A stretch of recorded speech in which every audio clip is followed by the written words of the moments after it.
So this is session 1 of 5, Gauntlet Sunday for Urban Shadows. This is a game I've been wanting to run for a while, and we have a great table today. And we are doing the character setup. We did off camera. People have built their characters in an incredible character keeper Google sheet that is automated and insane. Done by Matthias, right, Rich? It's by Maxime Lacoste. Oh, Matthias, that's right. Thank you. They were both in that game that I played with them, so I get them mixed up. I'm so dumb. But it's a really cool sheet, and it's got a lot of stuff in it, and we've got our characters defined. We're going to play through that. This is Urban Shadows. Everyone here kind of knows what it's about. We'll talk a little bit about tone after we do the characters. We kind of check in on that. We'll kind of play to what people want with their characters. We do have the X card on the table as our standard safety tool because this is a game that can lean into horror. Remember that is on the table, and I know all of you are familiar with that. This game is part of the Gauntlet Hangouts, which is an online gaming community. We do 100-some games each month. It's a crazy amount. You can find out more about that at gauntlet-rpg.com. We also have a Patreon, and it's also tied into Gauntlet Con, which is an online gaming community gaming convention that we're going to be having in middle of October, which is going to be crazy, like 200 games in a 3-day span, plus panels and things. So you can check all that out. So we're going to introduce characters. This is a PbtA game. It has intro questions. We're going to kind of establish some facts about the world through the character creation and get a sense of who we are playing with today. So I am going to work from left to right in the character keeper. So I'm actually going to start with you. That is why Rich chose the second column, by the way. I'd just like to point that out to you, Darren. It's the only way I could ever not go first. Yes. I see now. Yes. It's a trap. So Darren, tell us who you're playing and tell us about them. Sure. So I am playing Salome, the Fae.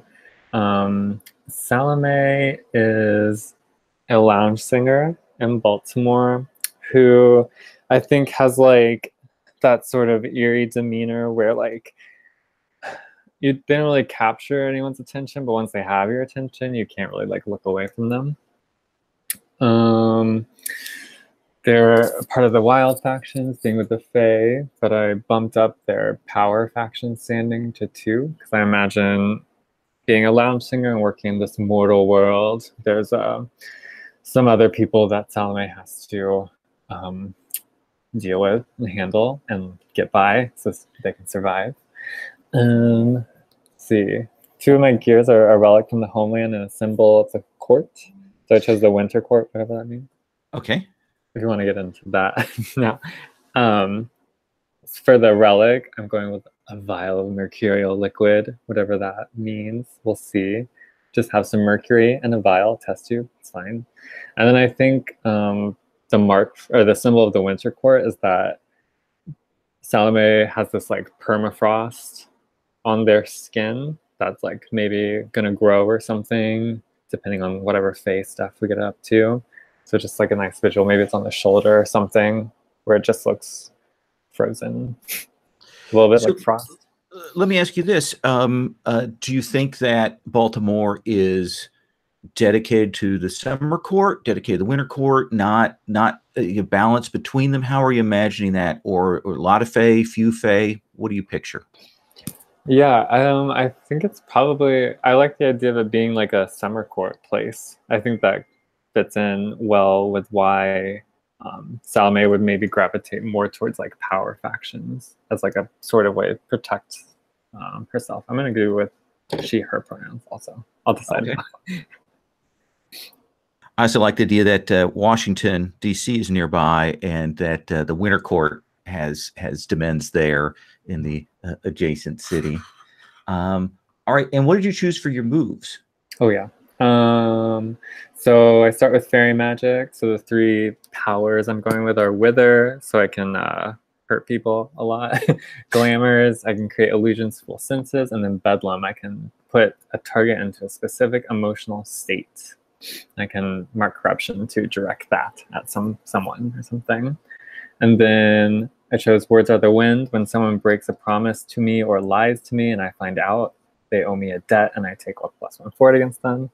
And then a dish best served now. When I can commit to enact revenge on behalf of someone or myself, gain +1 to all rolls against the target of that vengeance.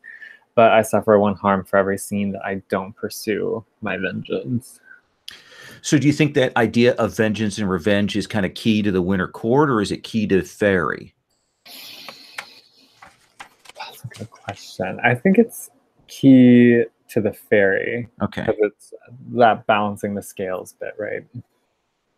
Maybe taken to like that extreme. Mm-hmm. Let's look at your intro questions. Who am I? How long have I been in the city? Yeah. Let's see. Maybe like a couple of years, maybe like 2 years. Enough time to kind of like meet some people, some players in the factions, and get set up with like my little lounge singing job, little cabaret job. Did you come here from Fairy, or did you come here from another city? I like Washington, D.C. I think I had to escape D.C. for some reason, or I needed to relocate for some reason. I like that something pushed you out of there. Mm.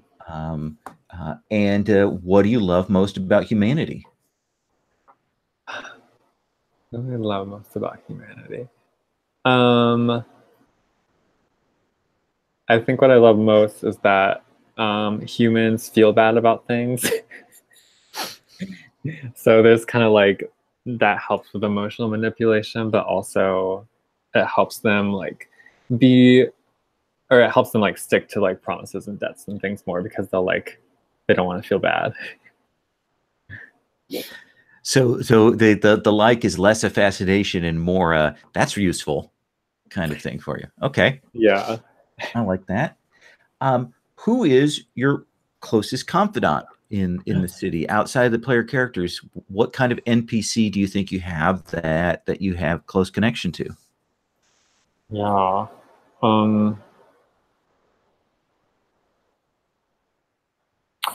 So I'm like a lounge singer at this like cabaret spot, and I think that there is like this maybe like 50 or 60-year-old like retired drag queen who still shows up in like full glam, face done, wig on, evening gown on, and she's just like a manager, and she like looks after all the performers or singers who come through or who like have a regular spot there. So I think that she probably like took me in a little bit when I first got to Baltimore. So she's always been there. All right, and we'll call her Ariva. Yeah, I like that. Write that down there. And this is the question across most of the playbooks is, what do you desperately need? Oh man, I desperately need.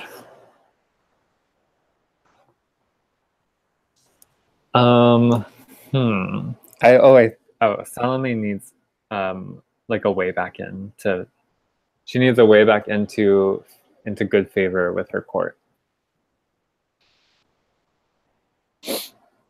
I think maybe that Salome doesn't really care to be in Baltimore, and whatever she's done, which I'll think about through the first session. Yeah, absolutely. No, you should think about that. Yeah. So you were angling to find an edge to get you back in. Mm-hmm. Awesome. All right. I like that. Anything else you want to say about Salome that we should know? No, I don't think so. I think I covered it for now. All right. Then let's come to our vamp. Rich, please tell us about your character. I will happily tell you about my character. First, I'll just show you a picture so that you can keep in your mind, this is the character when I say that Nikuru Onakoru, because we're in Baltimore, is a beautiful being. He is a vampire. He exists. He's very seductive. He has no particular qualms about who it is that he seduces, unless that person, if it were to be seen by others and be seen by others as grotesque, then he would not pursue it. He's very manipulative. He has a web because that is how the vamp works, and he likes to add people to that web. He has a move called Irresistible. When he persuades an NPC using promises or seduction, a 7 to 9 is the 10+ result, and on a miss, the machinations succeed as though rolling a 7 to 9, but attract the attention of a rival or enemy. And Cold-blooded, when he keeps his cool under emotional duress, he rolls with blood instead of spirit. So he's very good at keeping his head and staying out of trouble. Okay. And are there a lot of vampires in Baltimore, or are there a few? Is it how substantial do you imagine the vampiric presence is here? I think there are less than 5. Nikru does not, like, most of the night faction are other creatures. And Matsui Nikru's sire, the one who turned him, is not in the city. Okay. Her name is Kagami, and she turned him, brought him to Baltimore, and said, "Stay here. I will come for you." And that was decades ago. I like He that. has no idea where she is. He has started dreaming of her lately and hoping that at some point it will unlock and he will understand why he's here. What constitutes a comfortable car for you? That is a great question. A comfortable car is, I'm imagining some kind of dark sedan, a 4-door sedan. Say it's some kind of, probably go some kind of Mitsubishi. And the secluded apartment, do you imagine you're in a larger apartment building, or do you have an apartment like in a row house, or like a small rental? What are you imagining for that? I think that he has just 2 places that he exists. For anyone that just casually knows him, there's a row house that is in an area. I'm stealing from the wire, like one of the areas that's been boarded up. I'm gonna steal a lot from the wire because that's my whole touchstone to Baltimore. It's like the wire, and one time I drove by Camden Yards and said, "Look, that's Camden Yards." So that's all I've got. If you want to give me more information or point me to media resources, I'll take it. But anyway, a row house that has been condemned, that is a place where he's kind of just moved in a few things, strung an extension cord to have a little bit of power, a few lamps and the like. And that's where he has his, meetings. But I imagine he actually has a basement apartment. Luckily, the people who are on the first floor don't bother him anymore. Because he's not to bother him. So one of those basement apartments with like a steps walk down to a door. Oh, yeah. Okay. Yeah. I like that very much. Perfect. Let's look at your questions. So decades. So what decade did you arrive here? I don't know if I can pull it off, but I kind of like the idea that he came here in like the 1890s. Ooh. He's been here for a very long time. He has seen Baltimore change a great deal. He came across from mainland, came across the entire United States, and then met Kagami, and she turned him and then put him in Baltimore and said, "I will come back for you." Yeah. Interesting. So had been a migrant, had come to America, and then got turned. Mm-hmm. Okay. How do you keep your cravings in check? That is a great question. I think that he will seduce people and take what he needs from them most of the time. So it very much is it's you keep your cravings in check by indulging them. Oh yeah, that's right. Yeah, that's how I do it. Okay, does that make sense? Okay, I keep it in check by making sure that it never reaches a point where it's something out of my control. Absolutely. Always just a little dabble, right? You know, I don't go smoke a whole pack, just one a day. And we talked about, you mentioned Kagami as the person who turned you. Have you heard anything about her since then? About 50 years ago, I always had an ear out, and I was trading a lot of debts and favors, and then some people started to use that against me. Like, oh, just tell him you know about Kagami. She's over in Chicago now. So I'd stop that. It was a little embarrassing. But my web knows that if they ever hear anything about Kagami, they bring it to me. I haven't heard anything since like Nixon. And I assume that none of the other vamps are children of Kagami. No. They're gross. All right. What scheme are you invested in right now?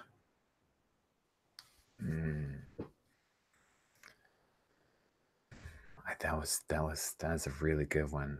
I think there's this cabaret that I think I could take over. Just need to know a few more people and then make my move. All right. I like that. Taking over business. Books. Let me be clear. I just mean take over. Right. I understand. All right. That gives me a good sense. I'm going to move on to Fraser. Let's have you tell us about your character. So Hugo Smith is a wizard who has, what is it called?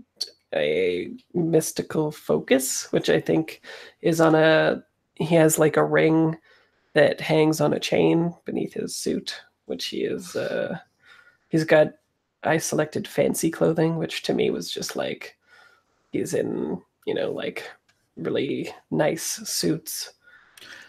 Armani and such. Oh yeah, this ring, like a wedding ring, like a big ring, or an 8-1, small one. What do you imagine? What does it look like? Yeah, it looks like a wedding ring, and that will touch on some of the questions.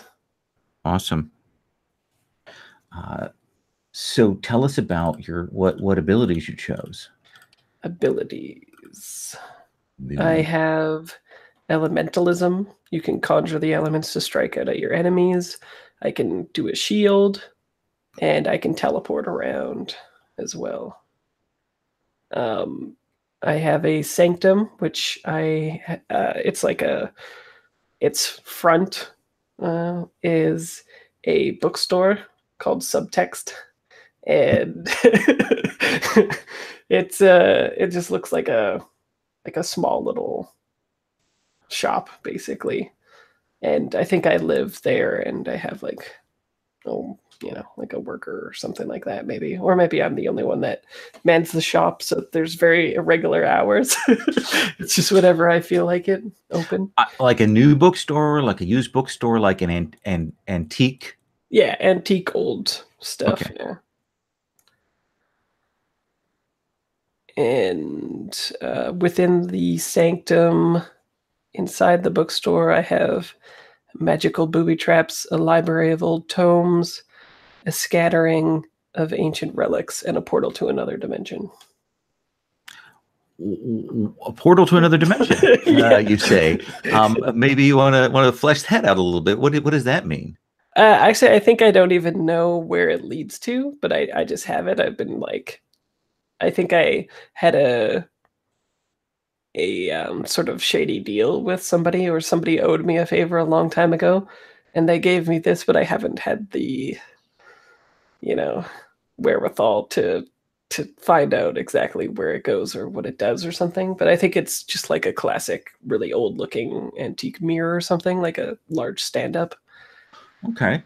Um, uh, I want to flip back to something. Your description says you're disheveled. You're in these very nice suits, right? Yeah, it's mostly that I think it's my face that is disheveled, and it's just because like I'm unkempt is what I see it, and I have like kind of like a Harry Dresden factor where like I have a very nice suit, but the tie is always like not super squared, and it's not like full leaning into like a bad boy look, but it's like unkempt for sure. Okay. Yeah, got a little bit of things that are always a tad off kilter for you. Yeah.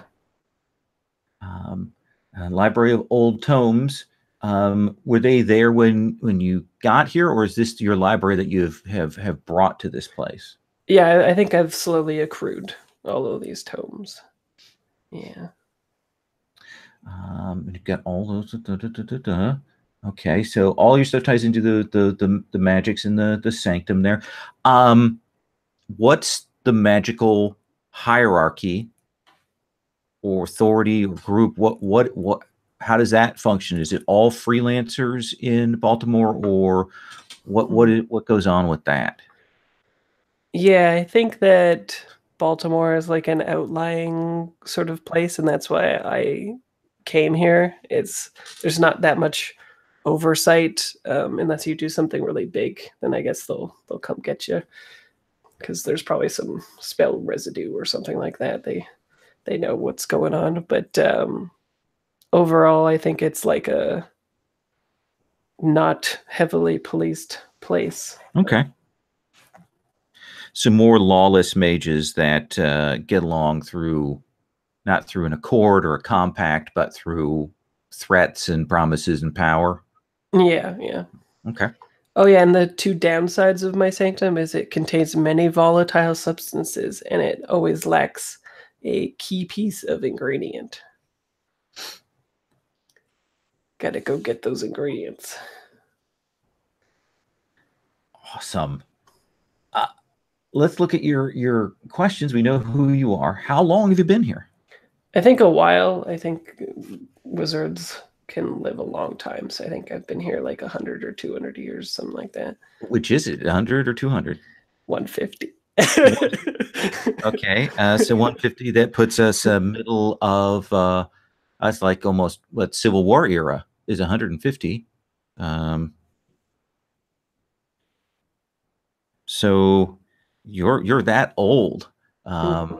Civil War era. Do you imagine you were old before that, or with that early days for you? That was early days for me, I think. Yeah. You've got immense power, and you've been here since the Civil War, and you have a shitty little bookshop. So what has happened? Why have you not become awesome? I think I was dabbling in these arts at like a young age. And when I finally like obtained these wizarding powers, it came at a great cost because it basically like blew up my place, like the energy of attaining it kind of thing killed my wife, and then that's why I have that the ring on the chain on my necklace, and that's what keeps me up at night. And I sacrificed, my family and a normal life for power. And so your family? So I hear wife. Do I hear kids? Yeah, I think we had a kid as well. How long ago did you sacrifice them to gain your strength? We'll say like 50 years. Okay.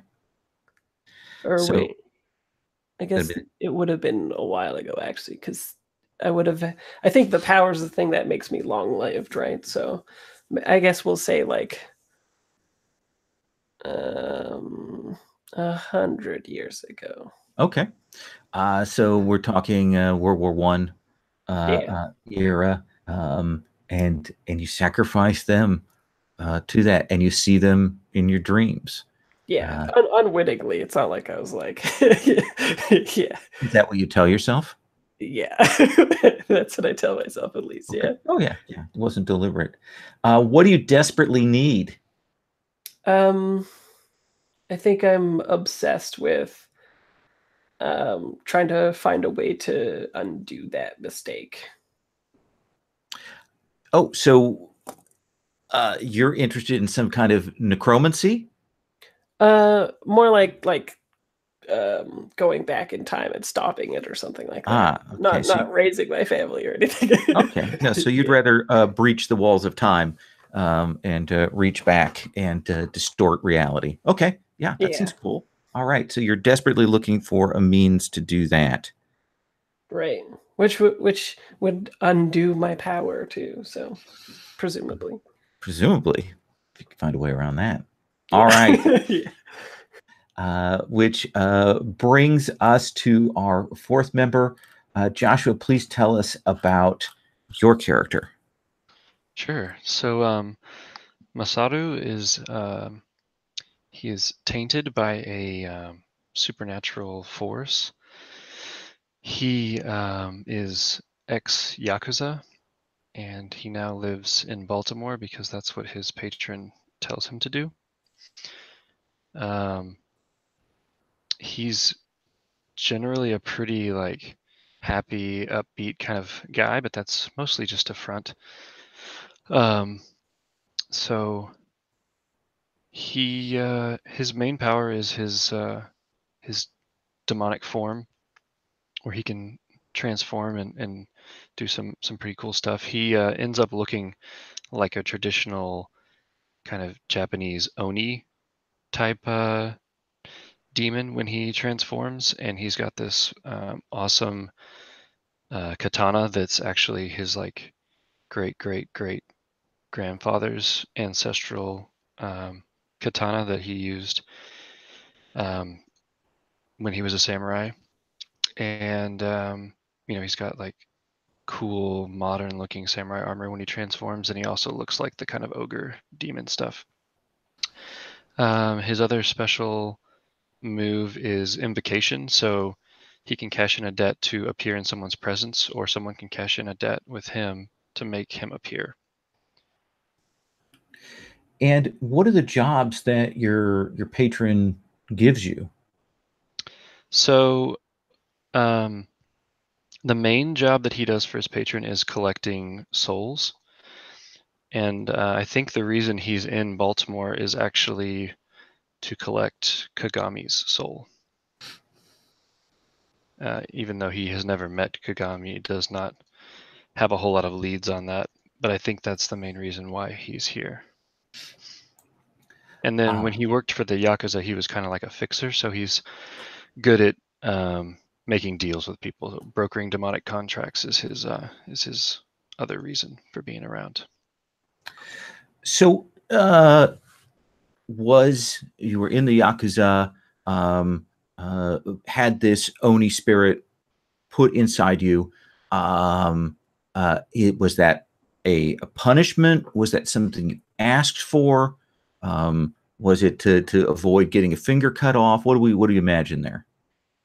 So I think the Yakuza have this trend of taking orphans and other, down on their luck kids and raising them up within the Yakuza. So he and his sister were both raised as orphans by the Yakuza, and she ended up crossing them at some point, and he prayed to all the gods he could think of, and his ancestors were the ones that answered, and they kind of locked his sister away and promised to bring her back to safety once he has served them long enough. So your orders now don't come from the Yakuza, but from this other dark force here. So is there the equivalent of like a supernatural Yakuza then? What are these gods like that have done this? So I think the Yakuza are closely in cahoots with the ancient Japanese demons, and this particular demon has a beef with the Yakuza specifically. So even though he used to be part of the Yakuza, he is pretty much completely anti-Yakuza now, between what happened to his sister and now the patron he serves. Okay. Um, and what do you look like in your human form? He's probably like a 35, 40-year-old Japanese man. He's got, he lets his facial hair grow out a little bit. He's got short, kind of graying hair, just a little bit, like salt and pepper going on there. I like that. Clean cut. He wears suits. And so how long have you been in the city? I think originally he was in New York, probably in the 50s, and then got pushed out by the Yakuza presence there and ended up in Baltimore since probably the 80s or so. Oh, so if you had been that, then you would have been in that very formative period, been a Yakuza in that very formative period in the 1940s when the modern Yakuza actually came around, like in post-war Japan. Mm-hmm. Okay. That's what I was thinking. All right. Battles without honor or dignity. So who would you die for? I think the only person he cares about anymore is his sister. So, and he probably hasn't even like talked to her or anything since, the 50s essentially, or late 40s. But he believes in his heart that she's still trapped somewhere by his patron. Do you think your patron has brought her here? Like, is she trapped here somewhere in Baltimore to hang that over you? That is totally possible. I imagined that she was in kind of like another dimension almost, like a spirit realm type thing is where she was, almost like in stasis or something. And maybe the patron shows him, like divination images of her from time to time. Here's a little postcard. I imagine on Polaroids. What's your daily release? I think he tries to really have a lot of composure in his day-to-day activities, as kind of seeming like he has a real life is kind of a nice touchstone for him. So I think he has to turn into his demon form at least once a day, and he's got like a basement set up where he just rages and tears stuff up. And if he doesn't do that, then he kind of gets on edge and it interferes with his business. I like it. And what do you desperately need? I think to get his sister back and to return to Japan. So the sister first and then Japan second. Okay. I like that. We've got the characters on the table. I want to ask just a quick thing before we go to debts. We'll do debts and then we'll take our break. Having heard the characters and the tone and things like that, is there anything that anybody tone-wise wants to put as a line or a veil as we're playing through? Again, we have the X card on here as a safety tool, but I just want to check in and make sure, because we've got some dark characters here with some awful things. So Darren, is there anything you want to keep off the table or not engage in? Yeah, I prefer torture not be. There can be, like, I would prefer a veil for torture, to use lines and veils nomenclature. Sure. And then sexual assault. Okay. Veil, please. Absolutely. Rich, anything on your plate on that? No on-screen violence to children. And please don't kick any puppies. Kittens are okay, but puppies, no. I'm joking. Kittens aren't okay. Thank you. Screen to children. Okay, perfect. Fraser? I think that covers me. Maybe I don't think anybody else would be doing it because I'm the wizard, but I want my wizarding powers to not be the sort of like blood ritual type stuff that we see. It'll be more like like Harry Dresden and not like, You're not cutting your wrists or doing the kind of the blood magics to do stuff. Okay. Yeah, or like, killing chickens and cats and stuff like that. None of that. Fair enough. Okay, that works for me. And Joshua, anything for you? I think everything's been covered. So Okay. All right, let's do debts. We're going to have the people do all of their debt questions when we come to them, and we'll get that on the table. So, Darren, let me start with you. What are your debt questions? So someone broke an important promise to me and swore they would make it up to me. The only two. What do you think that would be? Does anybody want to grab onto that? Maybe that's how I got my portal. Okay.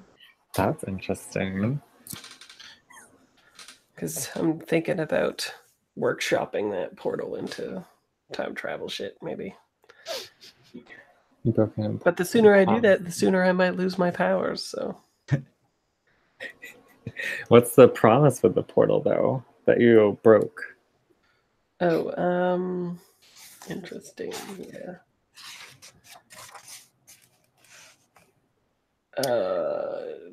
Never to use it, maybe? I don't know. Well, maybe it's something like, there was something I brought with me, and maybe you like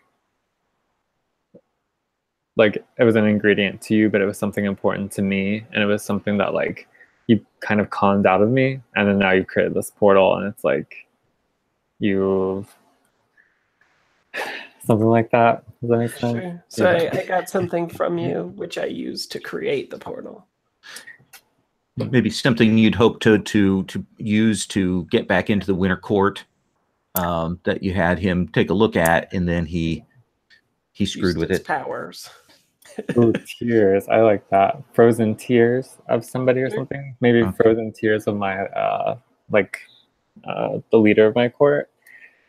Maybe it was something leveraging, and then yeah, I met up with you, and maybe the promise was like, yeah, I can make this like more powerful or whatever, something that I could leverage, but instead you made a portal to who knows where. Yeah, that seems perfect. Yeah, I like that. You've been bamboozled. And then the second one you have is keeping something hidden for someone.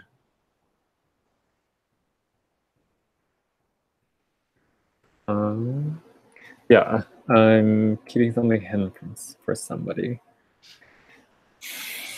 And feel free if you want to sidebar any of these for when we bring the Oracle character in. Oh, okay. Yeah, for this one, I was trying to think of it as people were introducing themselves, and I couldn't really pin one down because I was thinking it would be interesting to keep something for Joshua's character, but I'm not sure what I would keep, because like your goals are pretty clear, and it's not like there are like objects laying around that you need protecting or something like that. So maybe I'll hold that one for the Oracle. What if it's some kind of key to his sister that he doesn't want his benefactor to know about? Yeah, if we want to go that route, I think it could be something like I'm trying to free her without my patron's permission. And so I've been working on that, maybe like collecting artifacts or something.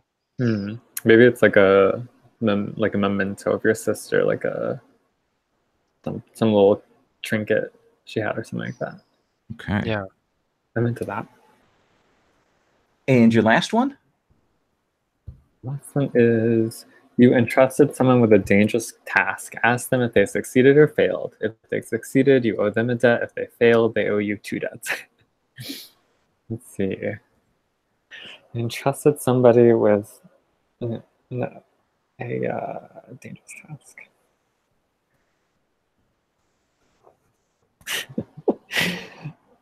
I will. Maybe this is also something for Fraser, since you affected my leverage. Sure. Maybe I was like, do this. What was the task? What was the task?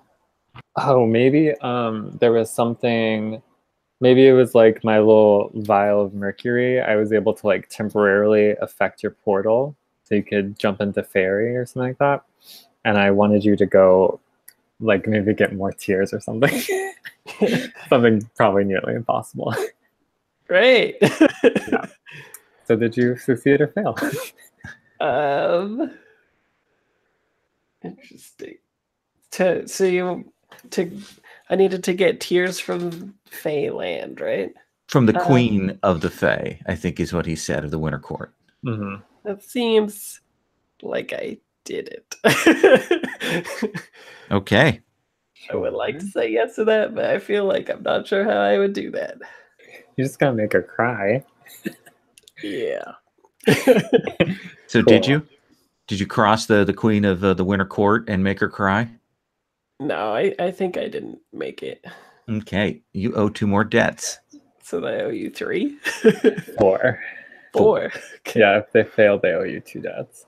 Okay, so that's a lot. It is. Let's come to the vamp, Rich. Yes. So someone make sure you get fed regularly. You owe them 2 debts. Since I already mentioned the cabaret, it could possibly be Salome. I love that idea. That's exactly what I was thinking. Okay. Awesome. Maybe I like organize. Maybe it's like a VIP thing, right? So you come and see the shows, and then like, you know, you have your selection of who performs, basically. This is good. This is I appreciate your loyalty to them. I gotta stay alive, you know.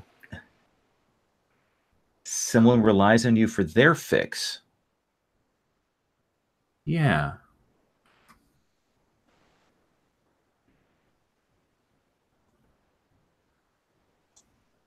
Anyone want to volunteer for that one?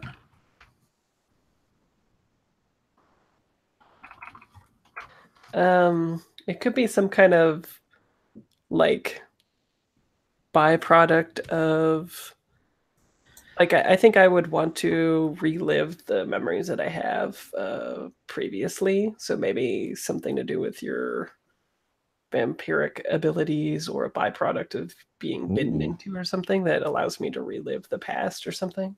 Oh, so I bite you a lot? That sounds awesome. Yeah. Or something like that. Draw forth vivid memories of your past dead family. Yeah. Good time. Yeah, pleasurable memories. Yes. I like that a lot. That's So pretty Fraser great. owes another debt. Someone bears responsibility for you becoming a vampire. Is this Sato? I don't know if the timeline works out, but I Yeah. like the idea. I mean, we can move things around if we need to. Oh, maybe that Kagami is actually one of Sato's ancestors. That makes a lot of sense. Yeah, that would make sense why my patron, who is also an ancestor, wants to maybe like bring them back to the, you know, the good side, since they kind of maybe lost their way when becoming a vampire. You like that, Rich?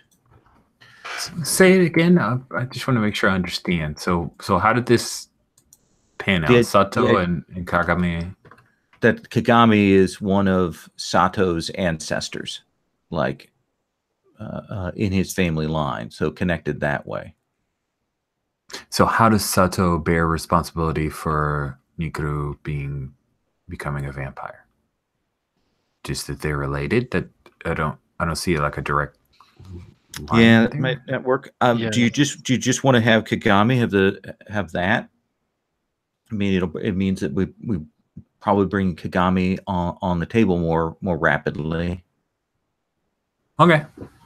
Is that good with you, or do you want something else? Yeah, no, that works. I was just trying to I wasn't saying that can't work. I just didn't feel like there was a real responsibility other than, guess what? Someone had sex and there were babies and then you're a vampire. Like there was like no, that was all I was asking is like, can we draw a straighter line?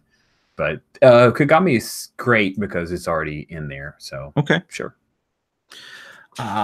Let's come to our wizard, who already owes a bunch of people. So let's get yours. I think most of mine are owing other people again. Oh yes, in fact, they all are. Yeah. Oh no, the last one I get a debt at least. So. Okay. This is how we guarantee that Hugo stays alive, because he all owes us a lot, so he can't die. Someone is helping you keep your demons at bay. That sounded like Rich's character already. If we want to lean into it, I don't know. I am a fan of that. And then just add another debt to it. Someone is your go-between. Go-to when you get into trouble. You owe them 2 debts. So maybe that's Sato. Because you're tough. Sounds like. Yeah, Yeah. I like this idea. Yeah. Okay. So I owe you 2 debts. Oof. I owe everybody, literally. Well, and I think it makes sense since I have the invocation thing. Like you can literally call my name and I'll appear, kind of Right. thing. So Mm-hmm. And then you are helping someone keep a dangerous secret. They owe you a debt. Do you want to make this that I was cast out? Yeah, even 4-1. That's nice. Sure. I like that. Yeah. You were cast out. Okay. Because you would know, since with all this leveraging business. Yeah. Although it doesn't seem like I'm very sly at cutting deals. But yeah. I just need you not to tell anyone. That's the. Yeah. I'm not asking you for anything else anymore. And are tainted. Who? What? Do we get all your stuff? So right, we got all 3 of yours. Yeah, that's it. Okay. So our tainted stats. alrighty. So you're protecting someone from a dark. They owe you 2 debts. So I was kind of thinking this could be Rich's character, because I maybe know about his relationship with Kagami, but I'm keeping it hidden from my patron. Oh, I like that. Neat.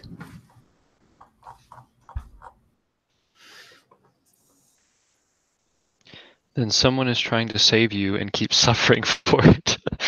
Oh, that's good. I owe them 2 debts. Ooh. We get some dark characters. So I could see that being Salome, because I'm holding this token of your sister, and maybe it's like it's that sort of fascination I think maybe I have with you. This is an Yeah. interesting one. That does put all 3 of my debts on you, but I'm fine with it narratively. And what is the name of your demon patron who you owe 3 debts to? Her name is Nakano Sato, and she is like my great great great great great great grandmother or something like that. All right. We're going to take 5 minutes. And when we come back, I'm going to hard frame us into something, okay? And start us rolling. So there we go.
All right. Take another slug of my coffee.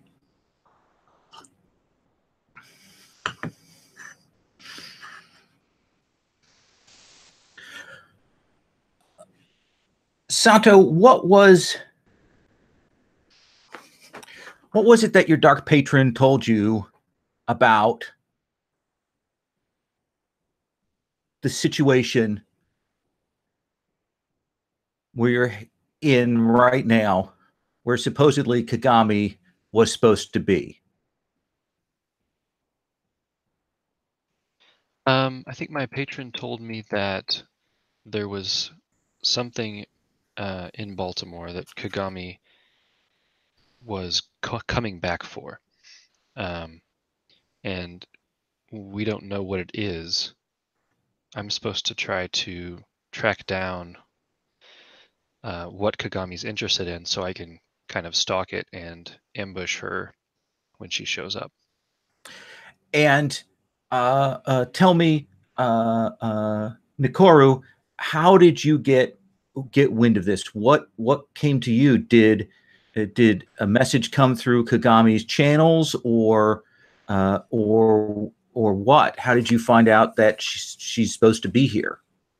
I think a member of my web that we haven't defined, but say someone, a former feeding object lover,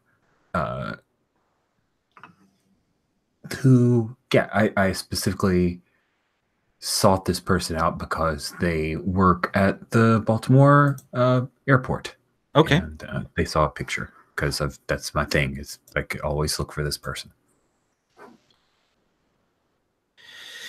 The thing that Kagami is looking for is a volume, is a book. And it is supposedly hidden away at the back, sort of lower special hidden collection stack at Johns Hopkins. Johns Hopkins has an underground library, several layers down, and supposedly at the bottom there is a special book depository.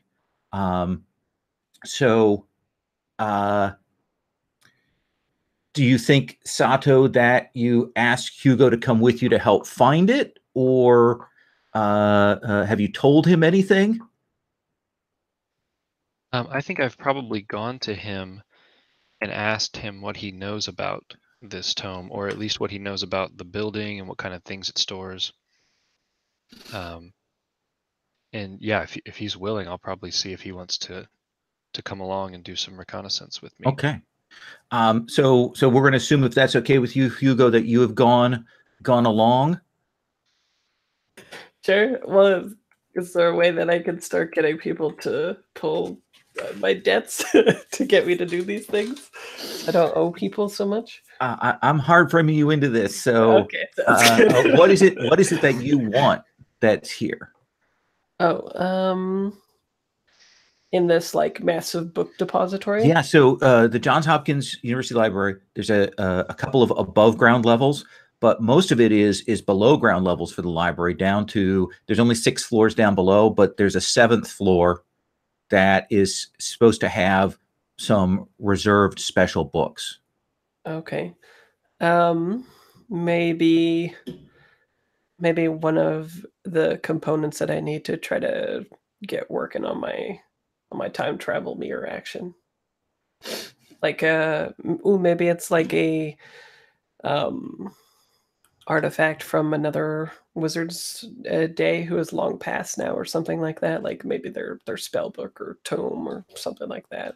That seems perfect to me. So you're coming along to help me out, but also because of your own thing, right? Yep. Perfect. And Salome, how did you get roped into this? Are you there with Nikoru, or are you there with Hugo? Here's your debt, Fraser. I think that I am there with is it Sato? Sato. The name we're going with? Sato. I'm there with Sato, and Sato got me to rope you into this because you owe me so bad. That seems fair. Now, Nikoru, do you imagine that you've gone along with them, or is it just one of those things that the timing has worked out that you're on scene at the same time? I've gone along with them. Okay. That seems perfect to me. Absolutely.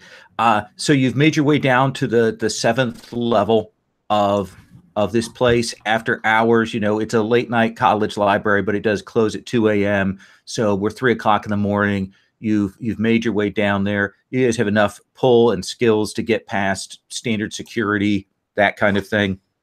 And you're down there on that 7th sort of underground floor. And Salome, what is it? What is the thing? It's not an alarm, but what is the thing that tells you that someone has set the building on fire above you guys? What is it that tells you that, Salome? I think that what tells me that, I think that as we were descending into the stacks, it's probably like a series of elevators that we have to keep walking to, because I don't know if they kept building it down. Maybe there's not like one single elevator shaft for whatever reason. Like a special elevator to get down to this 7th floor.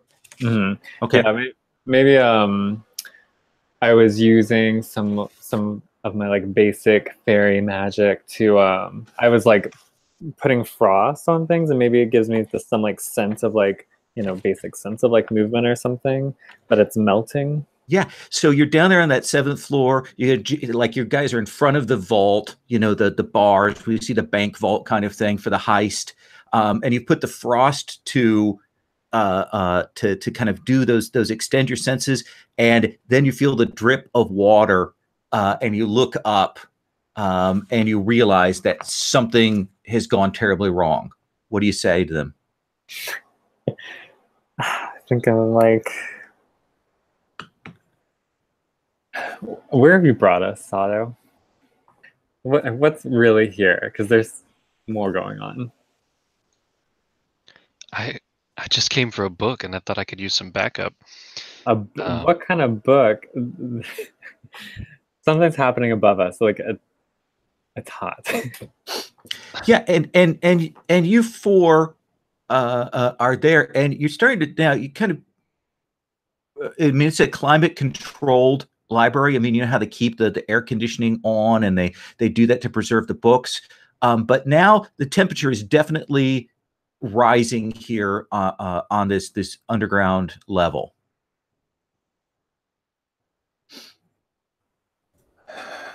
Let's do this and go. There have to be ways out, but let's finish up. Evidently, the book may not be here soon. So, tell me what have you prepared, Hugo, to open this vault? Maybe I just teleport into it. Oh, see, you kind of need the line of sight for the teleport, right? Oh, do I? Okay.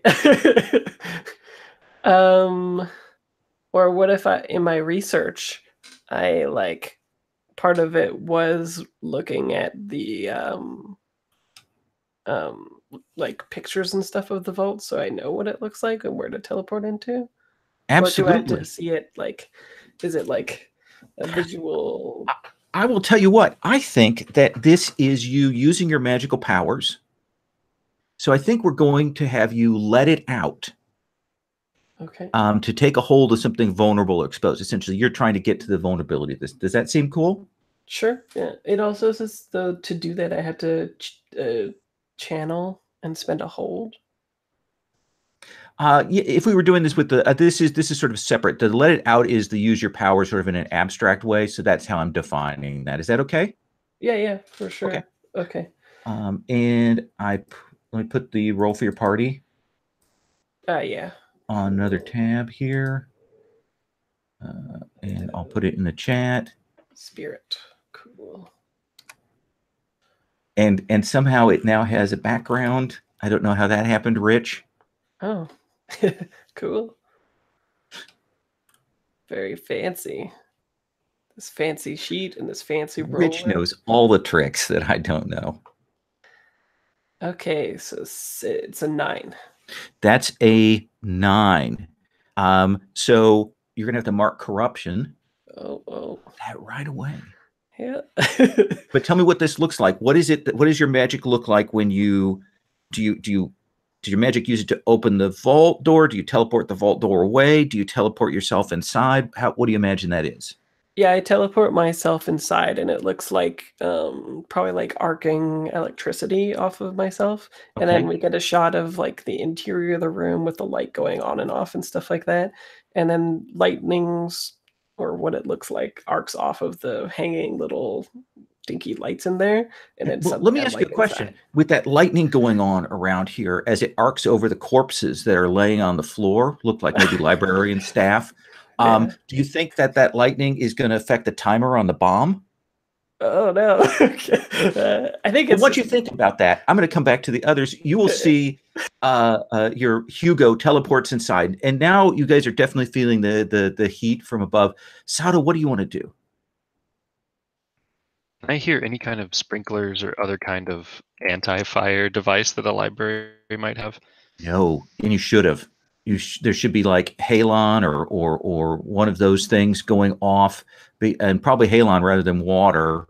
And you're not hearing an alarm either. I think I want to try to like punch through the sheetrock in one of the walls and try to break some pipes or something. Oh, Like some okay, I water like pipes. that.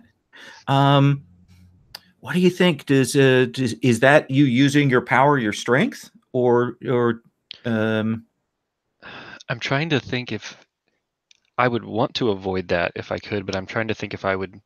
I don't think I would be strong enough to do it without that. Okay. Then So- let's have you roll Can I with help you? with let it out. What'd you say, Darren? Can I help you? Oh yeah. Definitely. So you roll with their faction to assist them. So tell us how you're helping Sato tear this open to help get some water down into here. Yeah, maybe it looks like Sato, you're pacing in front of the wall you're about to punch, like with that deliberation in your head. If you don't want to like change at this point.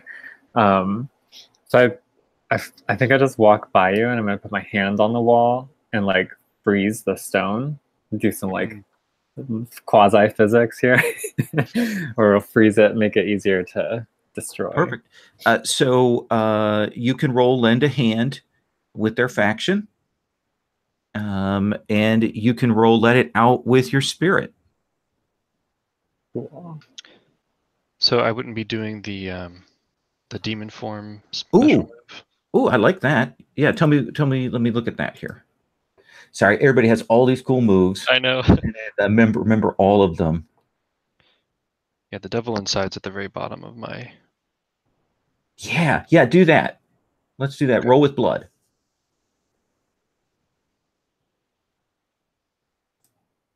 Ooh. 3 + 1 is 4. 4. My ancestor's not happy with me right now. Yeah. So mark. Well, you don't have to mark corruption because you used your demon form move. But you will punch into that wall, and you do crack pipes, but it is the halon pipes. It's going to put out the fire on this level, but it is pouring in here, and it is going to suck out the oxygen in this area. Does that seem fair?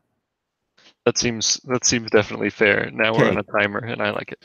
Yeah. Nikoru. Do you want to call you Nikoru or Matsumi?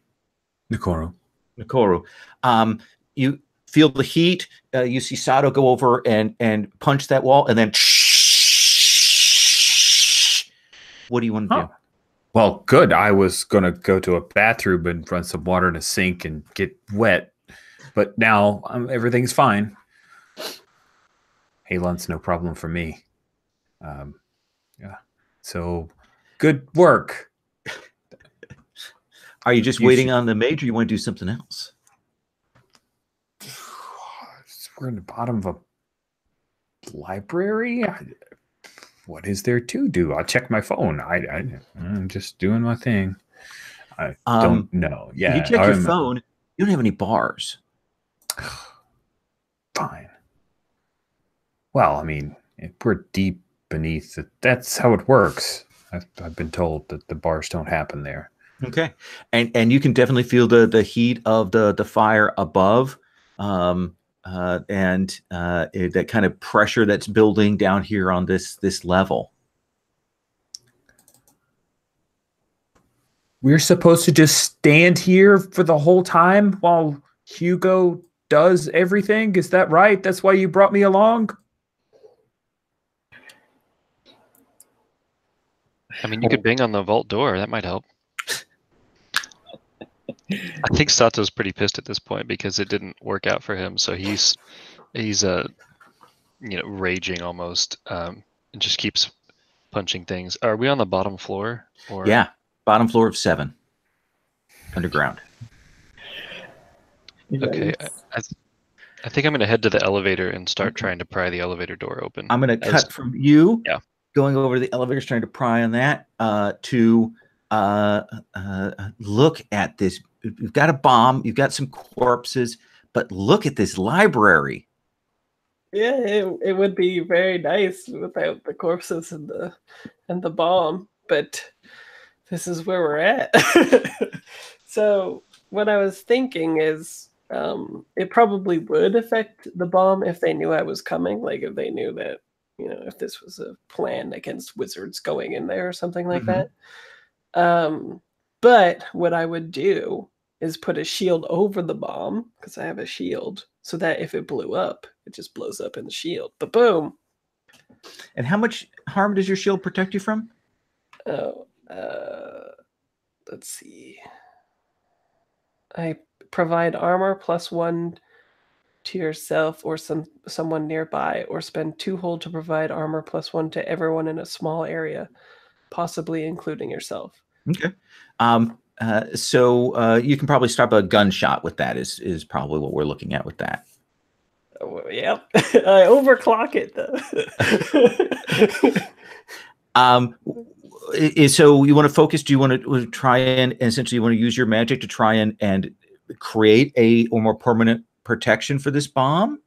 Yeah. So my goal is so that if it blows up, it just blows up within the confines of the shield, hopefully. Okay. Well, I hate to make you roll the same move twice. Yeah. It sounds like I'm doing that. But it sounds like you're doing that. All right. 6, 8. Another mid result. Okay. So on a hit, I'm going to say that you what does it look like when you enhance your shield and put it around this? I think it looks like a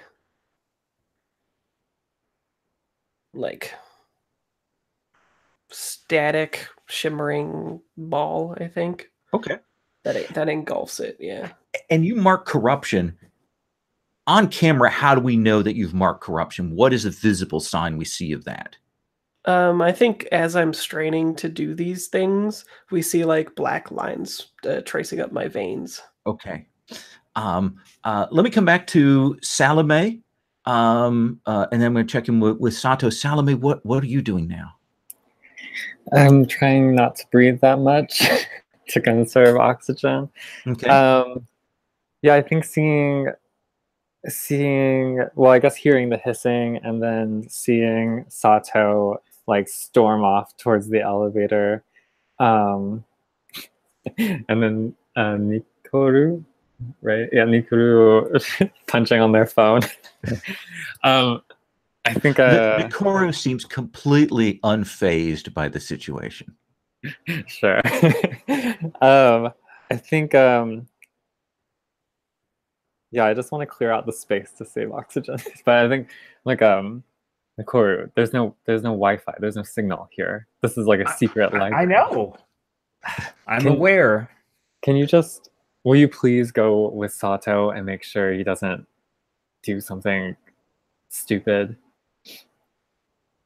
We have to deal with whatever's up there if we're gonna get out of here.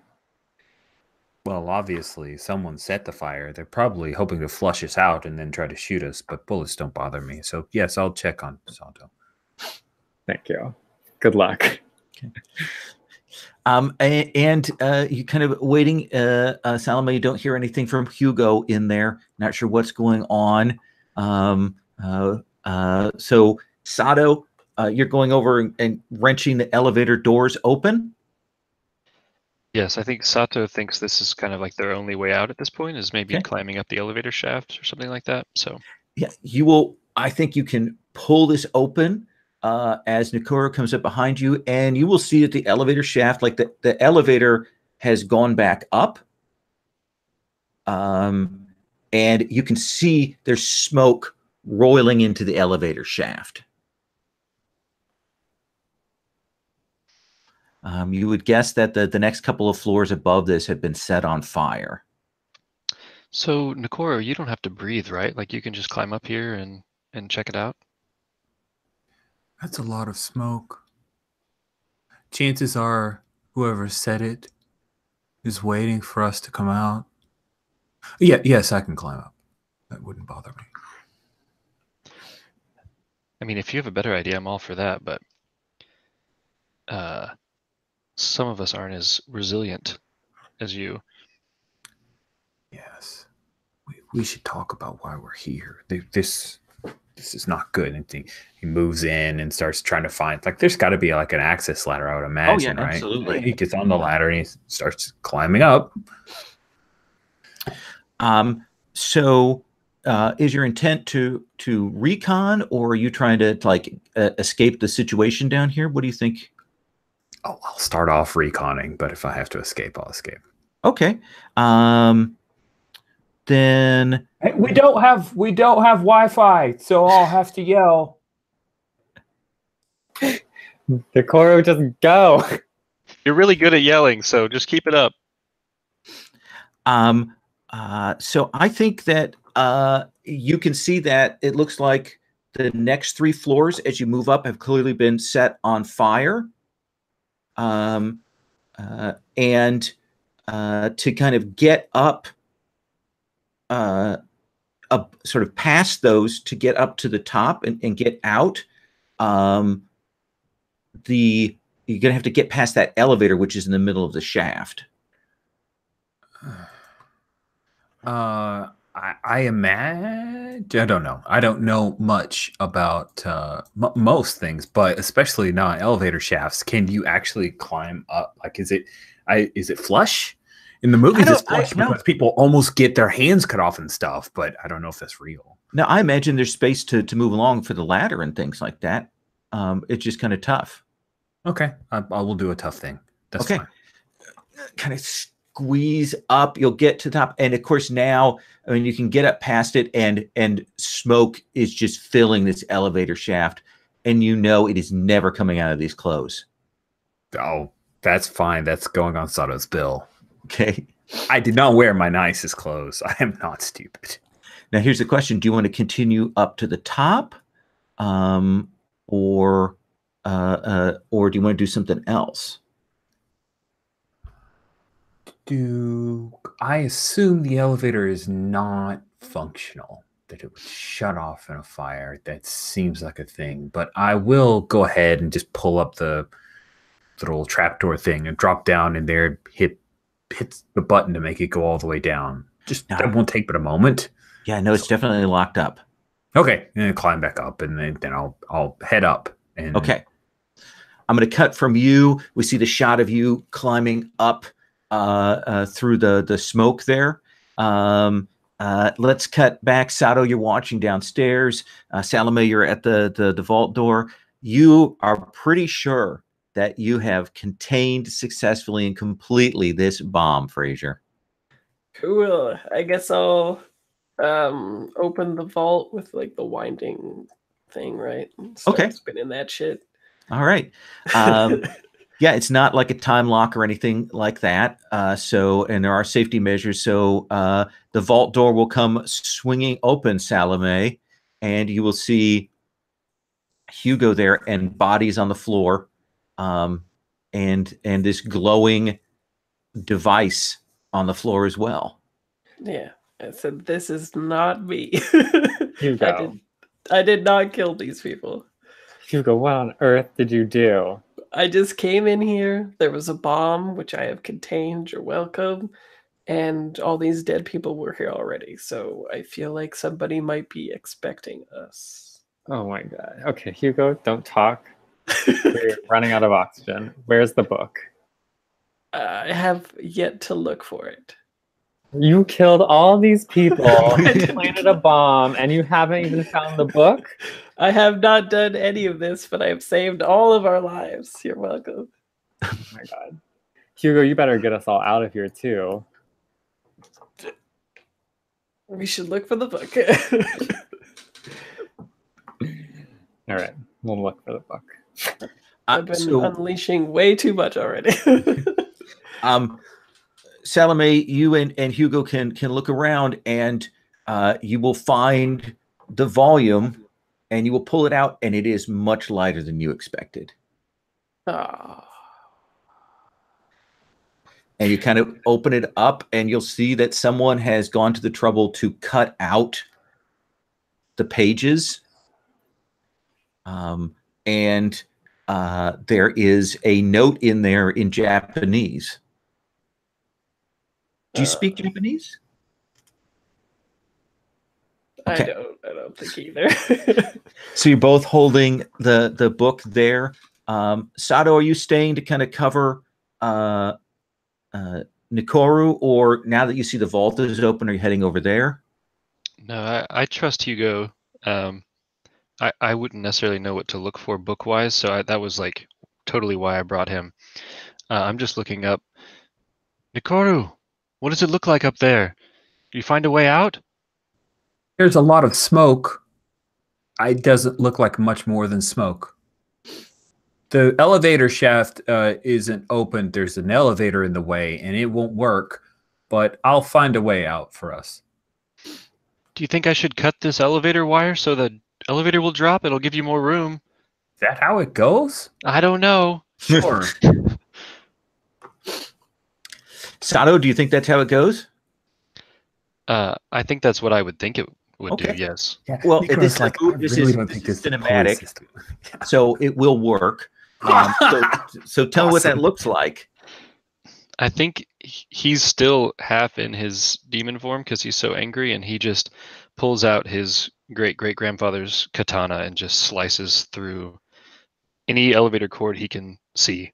Okay. Right in front And of these are wires, you know, the nasty big wires with the burrs. But of course, you've got a katana, and you know you're a demon, so you will cut through that.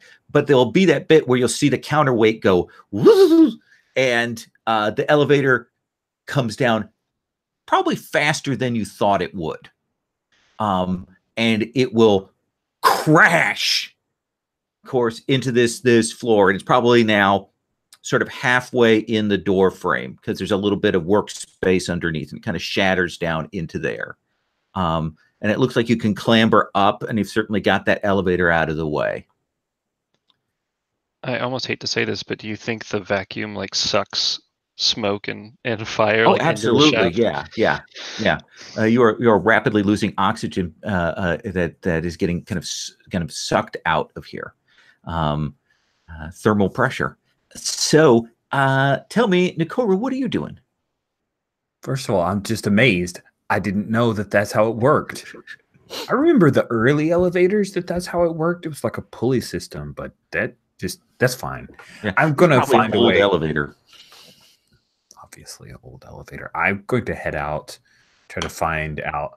I'm imagining that there are people with guns standing outside waiting for us to come coughing out and shoot us a lot. So I'm going to move to the edge and see who those people are. You can open the elevator doors at the on the top level. Yeah, do that. Okay. Kind of pull that open, and you will see there's a group of Japanese people that are kind of standing in a like a semicircle, and they have swords, and some of them have guns. And Ooh, do any of them have gas masks or like breathing apparatus? absolutely.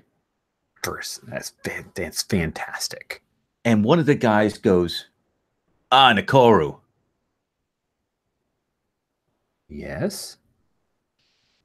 Clamber up and get into the. You are welcome to leave. You're not on our list today. How many of them are there? Oh, let's say like a dozen. Jesus. What are you after? Everything is going to be burned very soon. Hmm. Are you just here to make sure they are all dead? We are here for our brother who left us. Payment is always extracted eventually. What is your brother's name? You know who we're here for. We're here for Sato. There are others who are not involved in this. Like yourself, should- you are welcome to leave. And the others are welcome to leave?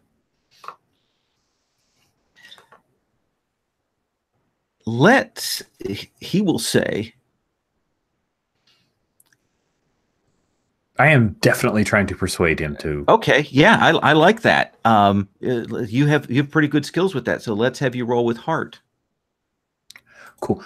Can we dramatically edit this just a little bit, like a second shot that we like work in, where he moves over and he just puts his hand on their shoulder and Okay. The other, you can see now as you've gotten closer, you can see they have the full arm sleeve tattoos and the back tattoos, things that go up to the necks. Oh yeah, these guys are Yakuza badasses. That's amazing. But yeah, just trying to flirt just a little bit. And of course, their gas masks are like Oni style demon masks and stuff like that, or kabuki masks.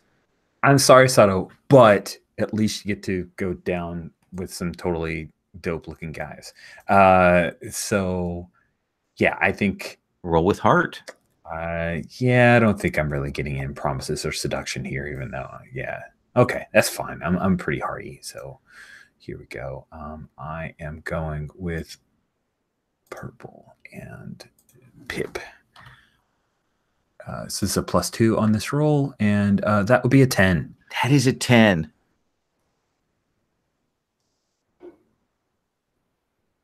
The others are welcome to go as long as they don't get in the way of what we're going to do to Sato. They will not. I need to help them. They need to breathe. And then I'll look around for like there's got to be. I'm sorry. I want you to go away from me. I just like the last action is looking for something to use as rope. I'm imagining there might be a fire hose up here that I can kind of throw down type deal and pull people up because. And you'll run that and drop that down. And one of them will hand you a single, like very standard looking gas, like firefighter gas mask. Thank you. But only one. Let's cut back to you two in the vault. Hugo, they've taken the book you wanted, but there's all kinds of other good stuff here. It's true. Maybe there's some other books that I need. Hugo, we don't have time. You can't just go shopping. They took the book I wanted, but not necessarily the book Hugo wanted, right? That's correct. Yeah, I still need my book. Fine. So I'm sure we have a few moments. Sure. Why don't you roll? This is a place of power for mortal. So let's have you roll. Okay. With mortal. With mortal. +1.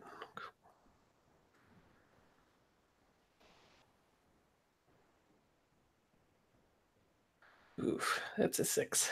That is a 6. So you can't find the book you want, but there's another one that catches your eye. The spine is kind of black and gleaming. And you see some sigils that you kind of half remember, and it's behind like a special case, like it's locked in even more in the vault. But but yeah, boy, that looks like that must be something really powerful. Yeah, maybe even better. So I smash the glass and I take it. Yoink. Okay. And the book is oddly cold to your touch when you pull it out. Oh. So what are you doing then, Salome?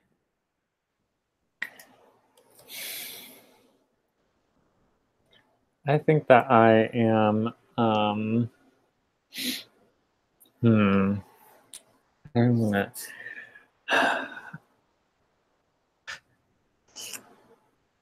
I think that I wanna like I just wanna like inspect the bodies and try and like figure out more of what's going on. See if there's like any sort of hints there, any sort of like heads up I can get before we like leave. Sure. What do you think that is? Do you think that's investigating a place of power for that? Or do you have another move that affects that? What do you think? Yeah, I think it would be investigate a place of power. Okay. Why don't you roll with mortal? I think my mortal is 0. Yes. Let's see.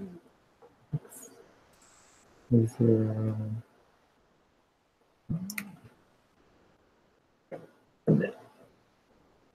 Oh no, I can't see my dice. Oh wait, no, I'm the green ones. Oh, that went bad. I got a 2.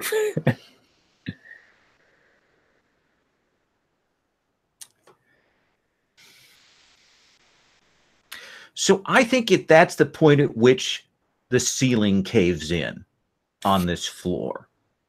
And you've been looking around in here, and then the 6th floor collapses down, melted beams and stuff. It all comes crashing down in front of the vault door. And it kind of gives way.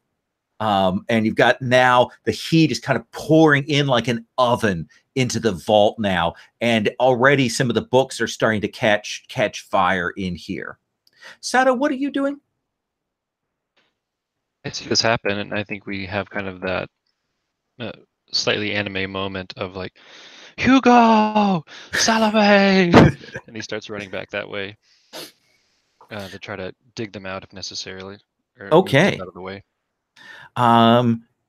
So let's have you. Let me think here. What do we want to call that? If you want to do it, I think you can do it. But I think I'm going to have you roll to keep your cool, to essentially do this and not get injured in the process. Sounds good. Okay.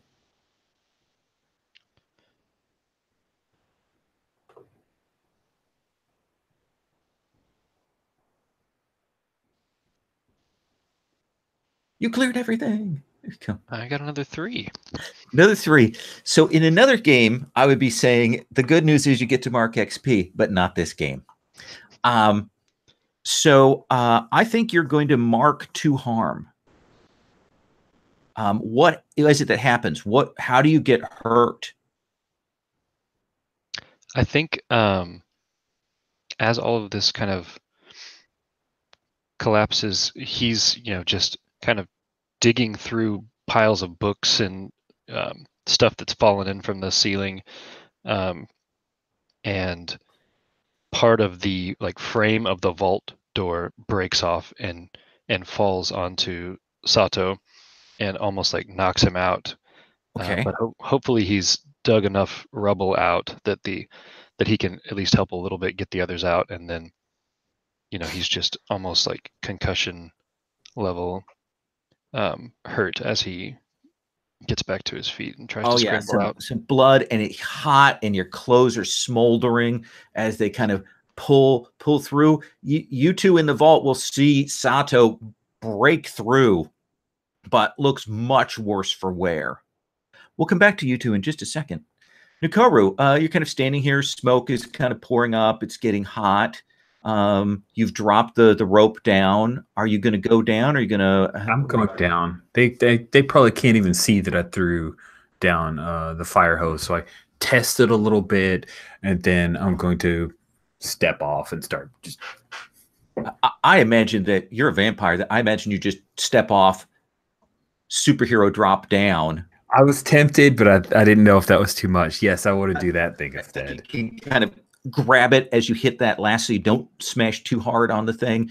And when you get down there now, that floor is just, you feel it's like an oven, and you kind of have to bend down to look in, and you will see that sort of the rubble and that barely made passage over to where the vault is, but you don't see any of them because they're in there. Oh, okay. So Pete strips off his jacket and his shirt because he really doesn't want those to catch fire, and they're already covered in soot and everything. Plus, it makes him look a little hotter. And then he'll make his way down. Where are you? Hey, Salome and the others. Where are you? Thank you. So you're down there. We'll put it. You're in a good position to lend a hand. Now let's come back to Salome and Hugo. How are you getting out of here? I mean, it seems to me like you're trying to escape this burning floor, right? Yes. Please. Okay. So I think that one of you should roll for escape a situation. Who wants to do that? What is escape? It is blood. My blood is -1. Me too. Okay. I'll roll. I love a good roll. Okay. Maybe this will be the time when I get my 10. Yeah. Could be. 2d6 -1. -1. You'll probably get a 10, yeah. 7. I got a 6. So 6. good thing you're helping me, Hugo. Oh yeah, Buddy. can I help? Well, actually, I'm gonna have Rich roll, since he said he was setting himself up for the lend a hand. Does that seem okay, Rich? I love it. I'm happy to lend a hand to my quote unquote good friends. Yeah, because Hugo's probably flipping through the book. Sure, that's helpful. Who am I helping then specifically? Because I need their faction. So you are helping your Fey friend. So you're rolling with Wild. Oh. Okay, that's a flat roll. Somebody cleared my dice. Always the dice clearing. That's a 7. That is a 7. So that will push you up to a 7 there, Salome. So you have to choose 2 from the escape a situation.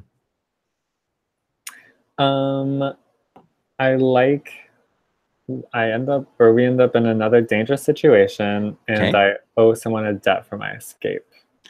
So do you think that you owe Nikoru a debt then? Yeah, definitely.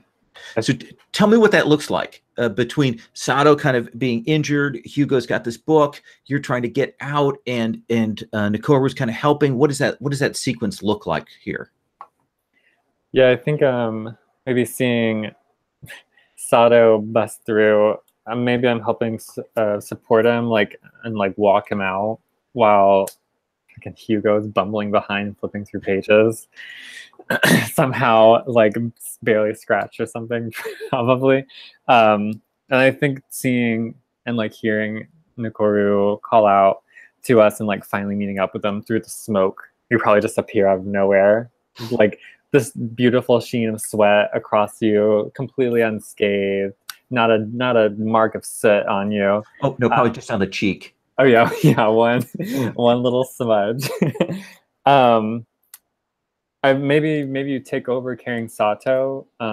Maybe you're a little more physically able to help carry somebody, and then that lets us move a little bit faster. So you will get. The 4 of you can get to that elevator shaft, but you can tell that the timer is tight. These floors are going to come down. The good news is, Salome and Hugo, you can leave unscathed. The bad news is, Sato, there are Yakuza upstairs who are going to try to kill you. So I think we should all try to leave first before you come, Sato. Go, leave me. I can take care of them. Wait, Sato, I'm not selling you out to some Yakuza.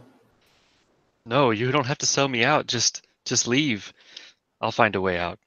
No, I don't know. Save I'm yourselves. gonna look at Nikuro and say, I didn't make that deal. Nikuro, help Hugo out. I'm gonna stay with Sato. Please. Okay, well, here you go. And hands you the gas mask and says, come on, Hugo, put the book down, you idiot. Nice.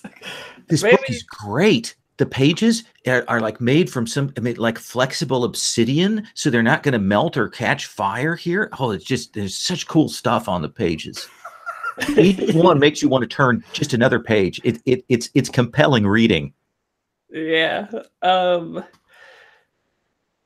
Yeah, so I've been perusing this book, I guess.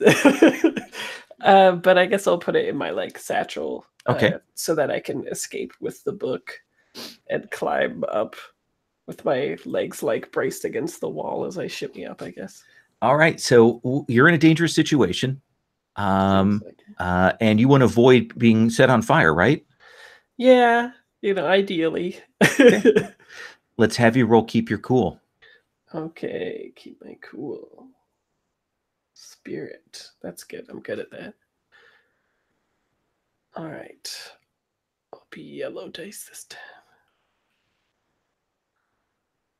Yeah, that's good. 12. 12. So Hugo shimmies up like a madman. Yeah. Nikoro, he is out of here, like not a problem. Yeah. Do you follow him up, Nikoro? No. Okay. Selling me.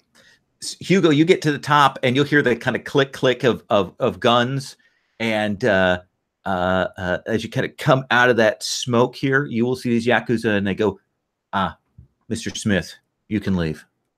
Right. So if I remember the debt system correctly, if I do something that seems like it would clear the debt, it just is cleared, right? If I do something to help somebody out right now, for instance. When you do someone a favor, they owe you a debt. Yeah, so maybe like taking these people on is a favor. Yeah, you could take on these 12 Yakuza. Yeah, I want to unleash elementalism on them. Okay, so let's start with you. Have you rolled your channeling? I have not. So let's roll that. And we're gonna retro back and figure out how much you have in terms of channeling. Oh, okay. Okay.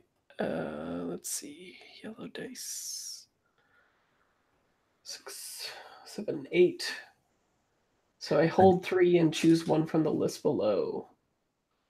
I'll mark corruption. I'll Please do. I'll get all corrupted. Oh yeah, that's a good plan. Yeah. And so you would like to take on this gang with your elementalism?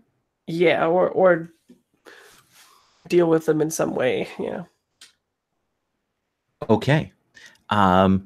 So I'm going to tell you that this is a gang of 12 Yakuza. They have blades. They have guns. They are waiting. So I'm going to tell you, you realistically expect you can probably draw their attention or take a few of them out. Mm-hmm. So tell me what it is you want to do precisely. I don't want to assume that you're just blasting him, because that would not be a great idea. So what is it that you are doing? No, I'm not doing that. Yeah. What I'd like to do is, this is somewhat high up, right? Yeah, let's say that you're like a lane, like a balcony that overlooks another part of this first floor of the library. Right. So what I was hoping to do was hit the window so that all the the air pressure and stuff would affect the fire, and it would, mess with the. So that sounds like you're going to try and mislead, distract, or trick to create an opportunity for the others. Yeah, I would like to trick them. Okay. Or make it even a place where they can't just stand around waiting for them. They'll have to scatter or something like that. I like that very much. Let's have you roll with mind. All right. Am I good at mind? Let's see. Yeah, I'm decent. Okay. 7, 8. That's an 8. So you get to pick 2 from the mislead, distract, or trick.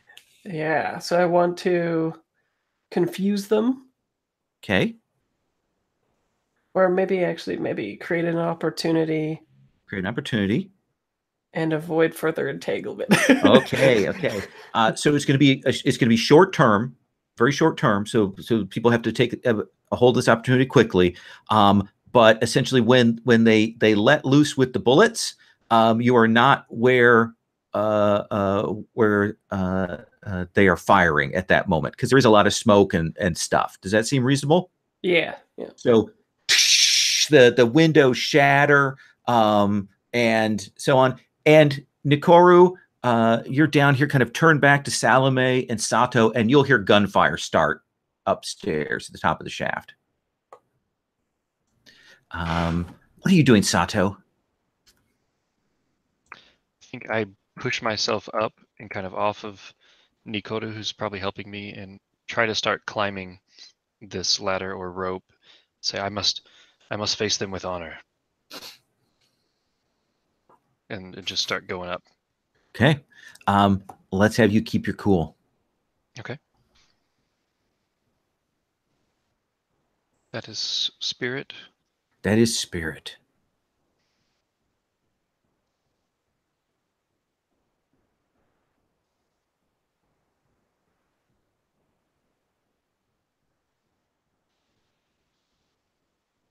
I'm not sure where my dice ended up. Oh. The last roll total was a 5. Okay. So what's your probably spirit? A 1 and a 4. I don't have any spirit. Don't have any spirit.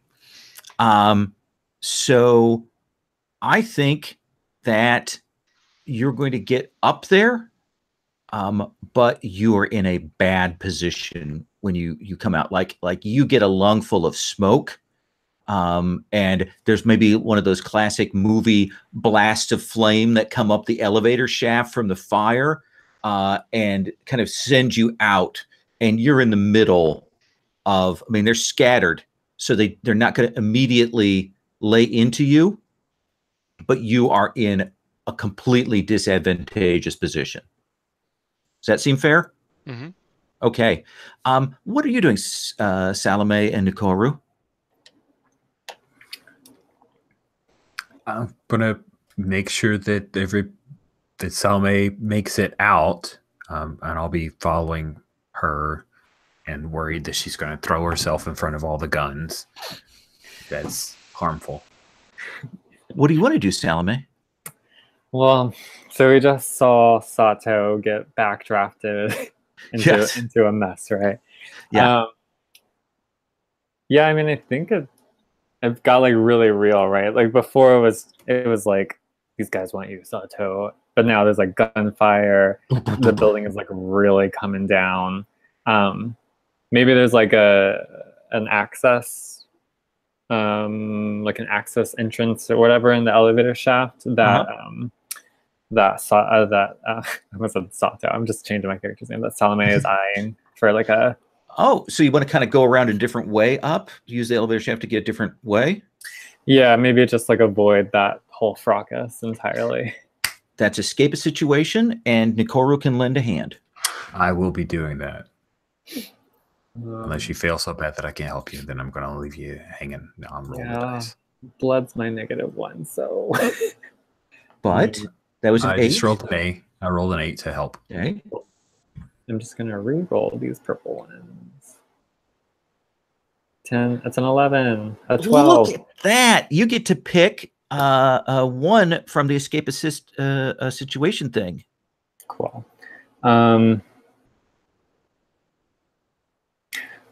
Interesting.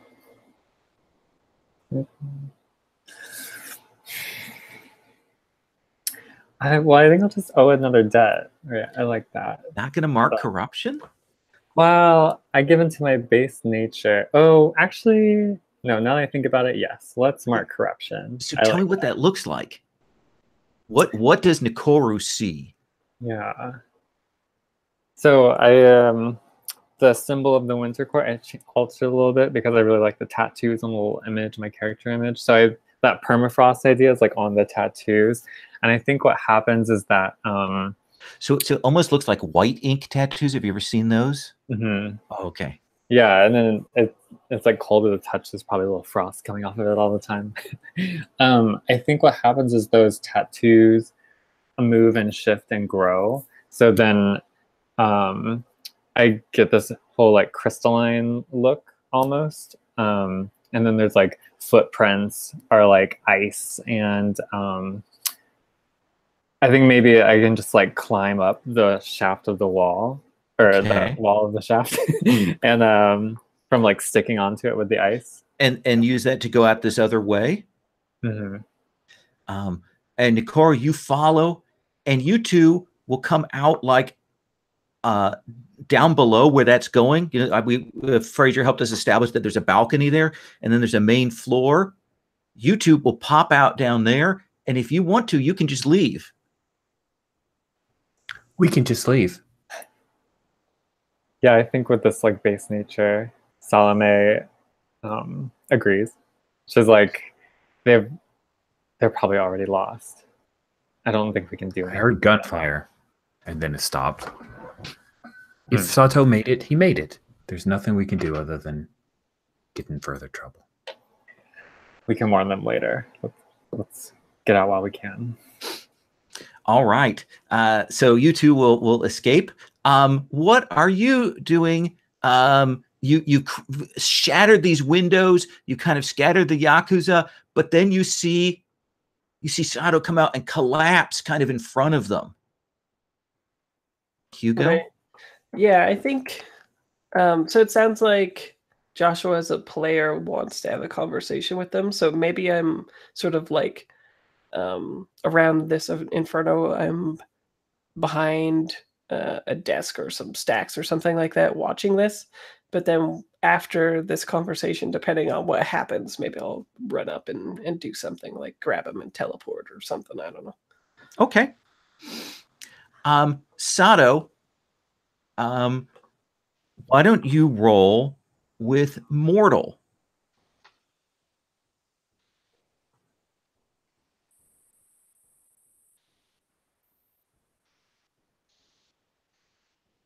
Eight.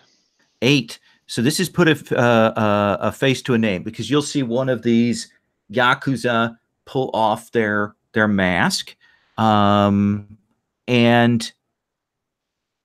you've heard of this guy. This is one of the New York Yakuza. They're not just Yakuza. They are hunters. Like these are monster hunter Yakuza. And you have a moment, because of the opportunity that Fraser gave you, before they can gather and do whatever they're going to do to you. What do you want to do? I think I recognize this guy. I call out to him and I say, something like, "Demon Hunter, you are bound by your honor. I challenge you to a duel." Ooh, interesting. So let's have you roll persuade an NPC. Okay.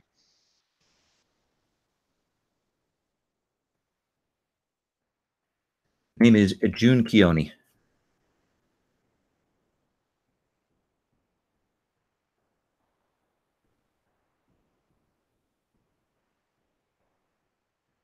Uh, 11 on that.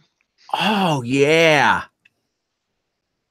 So he's like ready to strike with his, demon killing blade. And you look up and you show that he could kill you here, invulnerable, but that would be dishonorable. And he will gesture for the other yaks to move away. And he will bring his blade down. And there's flames coming up from the elevator. There's smoke rolling around. Let me check in with Hugo and see what Hugo is going to do. Are you going to let this go? Going to let this happen? Or are you going to do something? Yeah, I think I'm waiting to see if Sato needs help, up to the point of which, at least until like I need to leave, right? Like until the place gets to Inferno, and I'm just like, okay, and I leave. Does it look like Hugo's pretty safe? Like he has a way out? At Yeah, this point? Like I he's moved glanced up. away. He's actually blown out the windows so he could get out that way. Okay. Uh, Okay. I think you're going to unleash an attack, right? Yeah, so I think I kind of stand up because I was blown onto the ground or whatever. So I pull myself up like with the sword and unsheath it because this is my. He throws off, of course, like classic Yakuza fashion. He throws off his coat to expose the tattoos and the wrap. Mm-hmm. Yeah, and I have to do this as well, right? Like this is part of it. Like there's this showmanship going on almost for all of this. And so then I pull out my katana as well and get into a stance. Okay. Go ahead and roll with blood.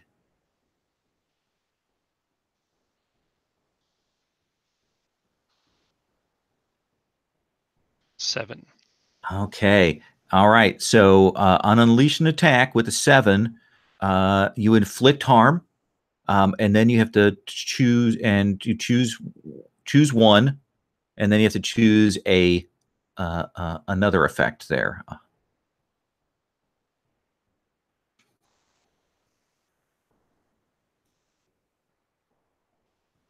Okay, so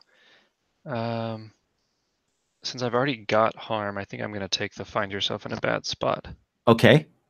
And do you want to inflict harm or take something from them? And the take something from them can be literal or it can be metaphorical.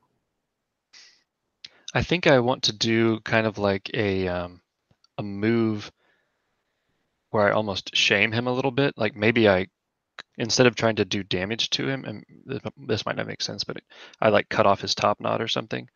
Okay. Yeah, and you kind of you do it with such grace that the Yakuza who are standing around kind of gasp as you do that. And as you do that, he swings out and strikes.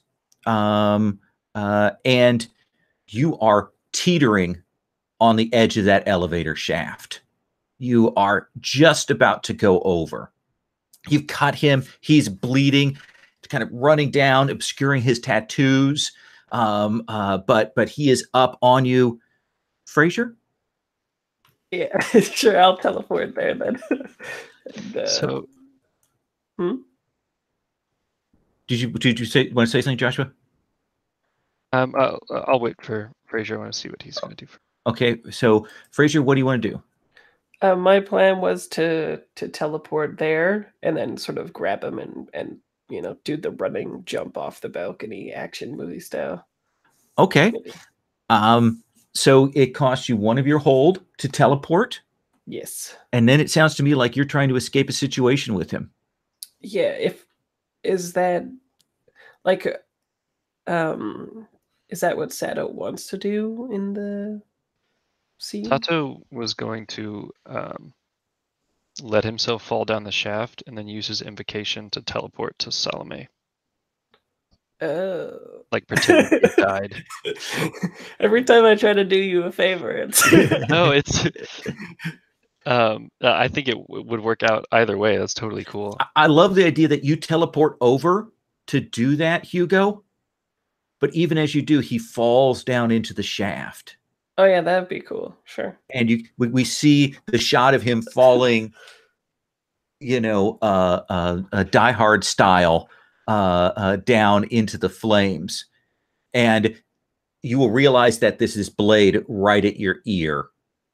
But this right. Yakuza has kind of stayed his hand. Okay. You have made an enemy this day, Mr. Smith. But you may go. And you'll hear the shh of the other Yakuza around. As they're like disappearing? No, as they're drawing their blades like, if you fuck with us, we're going to kill you. Oh, okay. Yeah, I think I just do the, like a pirouette away from the guys, and then just sort of just do a run and off the balcony. Yeah. What does your teleport look like, by the way? What's the visual for it? Yeah, I was thinking about trying to come up with something cool, but I think it's just disapparating in Harry Potter. Okay. All right. That sounds good. So tell me then, as you fall into the flames, what does your invocation thing look like? What do we see, Joshua? I think I turn into a like deep, thick mist. Like that would roll in off of a swamp or a bog or something. Okay. And then I reappear as a vapor as well. And so you two, Salome, Nikoru, are getting away from this scene, and then that mist will roll up. And do you just solidify this thing, or is there another effect as you reform there? The mist like comes up very thick, and then I just kind of like poof appear, almost like it doesn't really make sense. It's the mist was like a precursor, but it's not actually me that's the mist. Perfect. So Salome, have you ever seen him do this before? That's interesting. I don't think so. I think I'm shocked by it. Okay. I think that as the mist rolls in, I'm probably actually like focusing some of my power to freeze it. So the mist might be a little uncomfortable to walk through. And you three are there. No Hugo right now. What's your reaction? I have signal. We should check on Hugo. I'll send him a text. Okay. Are you alive? Hugo, you're booking out of the place and moving away, and you'll get that little alert of a text. Yeah, I like disapparated to get out of there, right?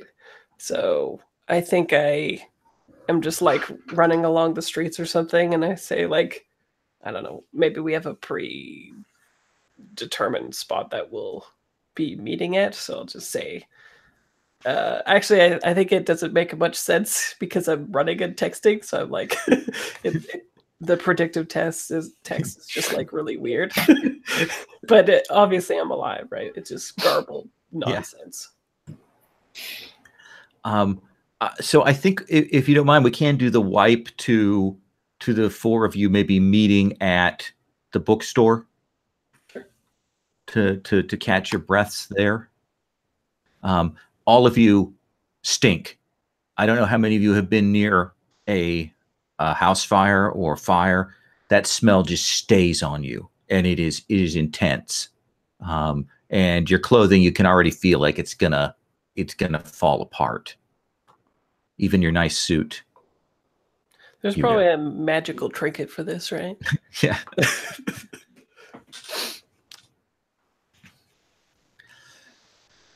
I need a bath. I think the after effects of the concussion are starting to hit Wasato, and he's just like in a corner, like still probably trying to stop blood flow from his head to some degree. Do you have like a first aid kit or just bandages, or you just put a cloth to it? What do we see? I think like some rags or something would be perfect. Okay. And you four are there. You have survived this. Nikoru, what do you have to say to everybody? By the way, he's shirtless and doesn't seem to care.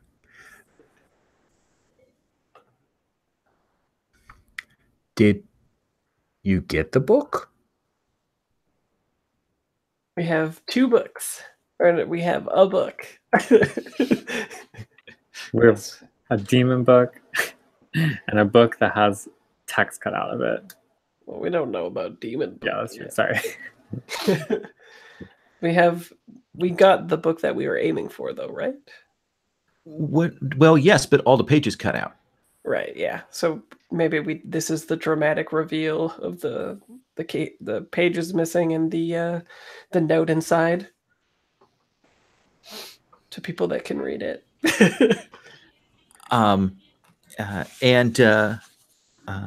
Essentially, it is a note, and the note says, Kagami sends her regards.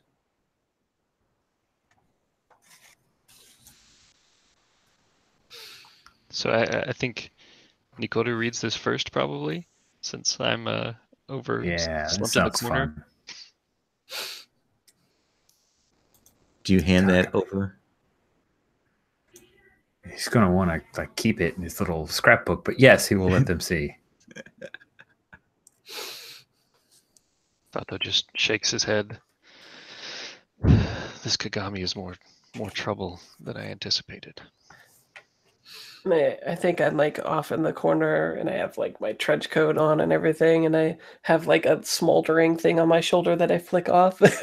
And I'm like, who is this person, and who I don't think I know who it was that I made an enemy of yet either, right? Right. Up on there. So yeah, I think I'm just like, who are those people? Who's that person? What's going on? Etc. Kagami is my maker. She's why I'm here. I've not heard from her in a very long time, so this is good. This is good news to know she is working within the city again. Why wouldn't she just approach you rather than stealing pages from this book? I'm sure that I will find out. Right. Sato stands up and kind of puts his hand on Nikoru's back, and because he knows that Kagami is like a big deal for Nikoru.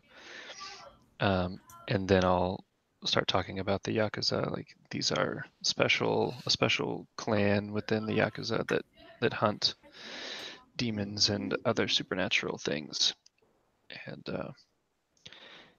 And I've crossed them in another life. Well, apparently I am their enemy now as well. as one of them has said. I should owe Fraser a debt for that.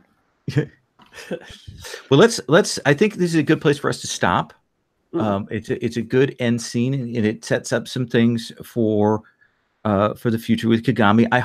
I wanted to try and give you, because you're just in this for the session, Joshua. I want to try and give you something that zoomed in on this. I hope that was okay. Yeah, I appreciate that very much. At the end of every session, if you learn something meaningful about a faction, you increase your score in that faction by 1 and decrease your score in a different faction by 1. So let's start with Sato. Would Kagami be knight? Kagami would be knight, I believe, because that's the that makes sense. Vamp. Yeah.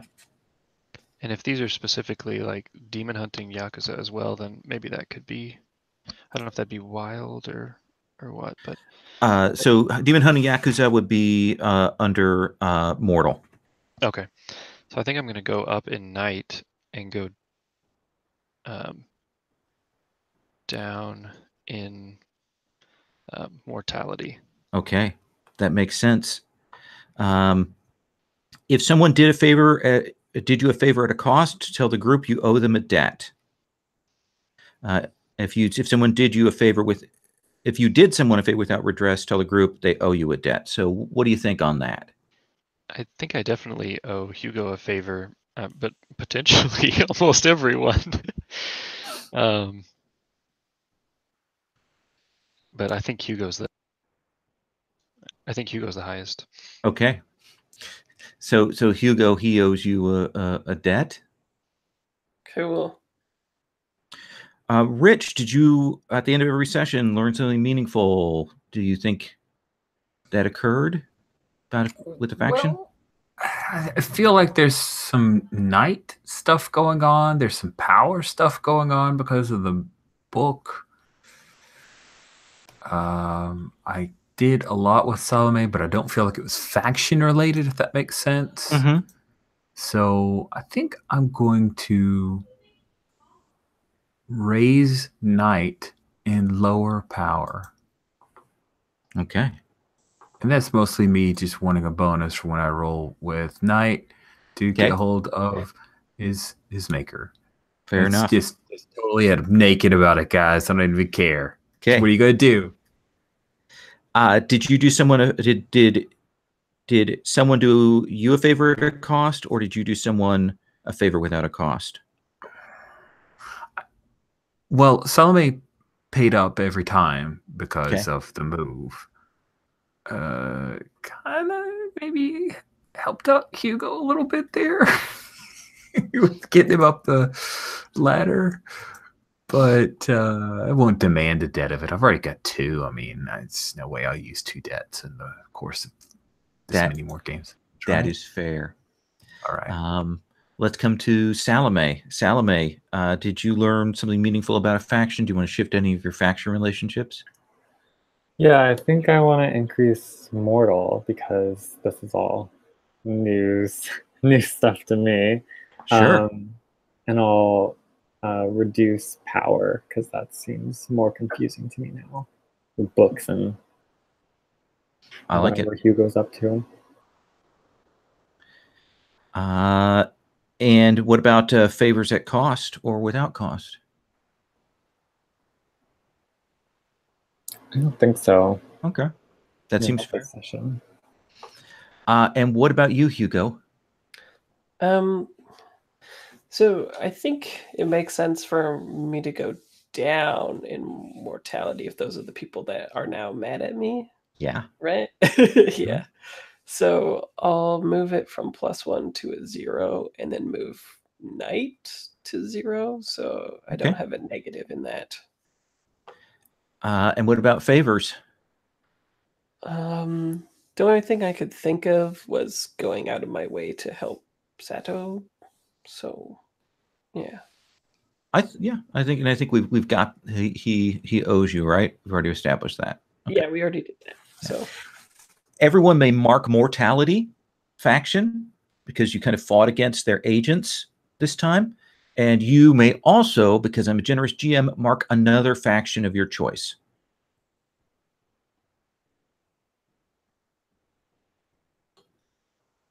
Cool.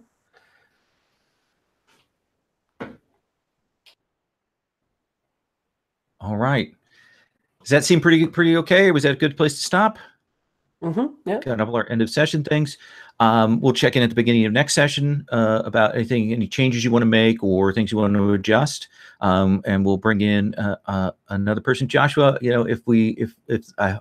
I would love to play with you again. So maybe things will change. Maybe we'll get you off the wait list, or I hope we play with you again in the future because I really like this Sato character. I think I am in one more game. Oh, are you? Is there one that Darren can't make or something like that? Yeah, in like 3 weeks or something. Sessions for 3 or 4. Okay.